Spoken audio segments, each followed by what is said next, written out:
Hey residents, welcome to Inside Berkeley. This is the second episode of Inside Berkeley. And what we're going to talk about today is some of the events that happened at last Monday's, a couple days ago, council meeting. Some major events in the city, and that's actually where we are going to start. So there were three events on the agenda last Monday. The first up was the creation of the Dream Cruise Ad Hoc Committee. Now this is combined of staff, a couple council representatives, myself, business representatives, and other residents in the city that are tasked with creating the Dream Cruise event, the Cruise Fest event that we have here in Berkeley coming up in August. In addition to creating the ad hoc committee for the Cruise Fest, we also approved Berkeley Days 2019, which is just around the corner. Berkeley Days will take place from May 15th to May 19th this year, and Denise Brainerd and her committee have been working around the clock to make sure that it is just as wonderful an event as it is every year. In fact, they continue to add new and exciting events and opportunities to Berkeley Days, and look forward to hearing some more about those in the coming months. Also, as we move into the spring here, and we've officially entered the Lenten season, the American Legion Post 374 will be hosting their annual fish fries every Friday, beginning this Friday, March 8th, all the way through Easter, which ends with April 19th. So, looking for some great fish, mac and cheese, bread, all the other good things they have at the Legion. Make sure you go there and get there early because it gets very busy as well. Also on the agenda last Monday, the council authorized the city manager to begin negotiations on a professional services contract with Hubbell, Roth & Clark. So as you know, Hubbell, Roth & Clark is the former city engineer. The city recently went out with an RFQ soliciting for new engineer options potentially. And of the 8 bids that we received, the city manager, Matt Baumgarten, and our public works director, Derek Schuler, went through each of those, scored them, and based on their matrix and a number of other factors, chose Hubbell, Roth & Clark to at least enter into negotiations with moving forward. So that will happen moving forward right now. The next up, we had the chief in the public safety department to talk about swatting things. So the city of Berkeley used to be part of the Southeast SWAT organization.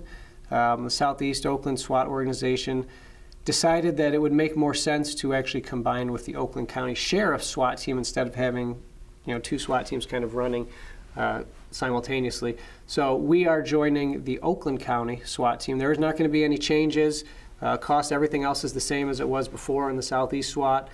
We are going to have one of our representatives, one of our officers will be a representative on that, and we look forward to working with the Oakland County SWAT team moving forward. The next item that we talked about was actually vaping. The superintendent, Mr. McDavid of the school district, has reached out to us a number of times over the past couple of months, as have many residents, asking if there was something that the city could do to help curb the vaping that seems to be just targeting our youngsters right now at a pretty rapidly increasing level. So with the city manager, with the city attorney, and with the school district, we decided to look at our ordinances and see if there was a way that we could at least deter or strengthen what we're in control of as it relates to vaping. So essentially what we did is we took our tobacco ordinance and we added nicotine products to that ordinance. So vaping, obviously, as a nicotine product, is now included in there, so you can't get it if you're not old enough. And if you are not old enough and you're possessing nicotine products or tobacco, you're going to get a civil infraction.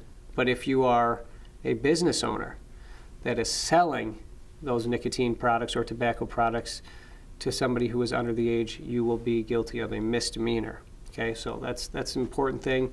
And again, this is hopefully to deter and to kind of stop the proliferation of vaping that has seemed to have taken off amongst kids, especially school-age children. The last thing that we talked about was fireworks. Every year we have the same scenarios. We have a number of residents who are not happy with fireworks. We have a number of residents who love fireworks and want to shoot them off every day. Well, a few years ago, the state took a lot of that out of our control. And then at the end of 2018, the state actually gave us a little bit of control back on that. I want to be clear, this is not the no fun council. We're not trying to take away anybody's fun or your ability to shoot off fireworks if you want to. But we want to do it in a way that is respectful to our neighbors and to all of our residents, maybe residents with young kids, pets, etc. So what we did was you updated the ordinance, and there are certain dates and times when fireworks are now allowed. So fireworks are prohibited all days in the city except December 31st to 1 a.m. on January 1st, so New Year's. The Saturday and Sunday preceding Memorial Day until 11:45 p.m. You'll find that 11:45 is the common theme. We shut them down at 11:45 p.m. every time. June 24th to July 4th, okay, 11:45 p.m. each of those days. July 5th, this is where it gets a little, July 5th, if that date is a Friday or a Saturday. So if the 5th is a Friday or Saturday, okay, fireworks are still good that day to 11:45. If that day is Monday, Tuesday, Wednesday, Thursday, Sunday, no. Good, got it. All right, last one is the Saturday or Sunday immediately preceding Labor Day, also till 11:45 p.m. Again, hope you got all those dates. They're published. They will be published on the city's website as well. But I wanted to make sure everybody knows. Again, I'm not trying to discourage fireworks or fun. We want to do it, but we want to do it respectfully for our neighbors. The last item that was on the agenda was a couple of work session items. You will hear more about those work session items in the future as we begin to progress through. Our next council meeting is, we're back, so March was the first month, we're back to our normal first and third Mondays. In January, we only had one meeting because of Martin Luther King Jr. Day. February, we only had one meeting because of President's Day. March, we are back to the first and third, so our next meeting will be March 18th. And after that, our next meeting will be April 1st. Again, we'll have two in April. At the April 1st meeting, we will have a work session item on recreational/medical marijuana in our community. We had a town hall meeting on this a couple weeks back. We have received a lot of input from residents, and we want to have a last work session item at a council meeting, and then at a council meeting in May, we will make the decision ultimately on what we're going to do as it relates to recreational or medical marijuana. Other than that, remember to spring forward this week. We're going to lose an hour, but that also means we're closer to spring, we're closer to summer, hopefully closer to not snow, and much closer to Tiger baseball. That's it. Have a great week. I'll see you guys soon.